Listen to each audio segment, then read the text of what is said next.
Le 29 décembre 2023, l'Afrique du Sud a déposé une plainte devant la Cour internationale de justice contre l'État d'Israël avec pour motif génocide dans la bande de Gaza. Cette plainte rejoint celle déposée conjointement en novembre 2023 avec 4 autres pays demandant une enquête sur l'opération militaire d'Israël à Gaza. Pour les autorités sud-africaines, les actes du gouvernement israélien constituent une violation des obligations qui lui incombent en vertu de la Convention sur le génocide. Le châtiment collectif des civils palestiniens par l'usage illégal de la force par Israël est un crime de guerre.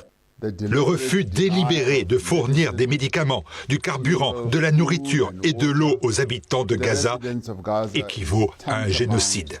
En protestation contre les attaques à Gaza, le 21 novembre 2023, les députés sud-africains ont voté en faveur d'une motion visant à fermer l'ambassade d'Israël à Pretoria, la capitale sud-africaine, et à suspendre les relations diplomatiques avec ce pays du Moyen-Orient. Pour l'Afrique du Sud, la Cour internationale de justice devrait prendre des mesures provisoires pour protéger les droits du peuple palestinien.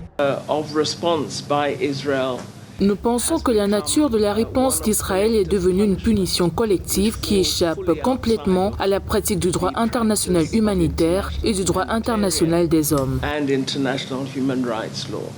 Plusieurs pays, ONG et surtout un collectif constitué de 500 avocats de différentes nationalités ont également porté plainte contre le gouvernement israélien pour crimes de guerre et crimes contre l'humanité. Pour rappel, depuis le 7 octobre 2023, le conflit israélo-palestinien a déjà fait plus de 21 000 morts et plus de 55 000 blessés, pour la plupart des enfants et des femmes.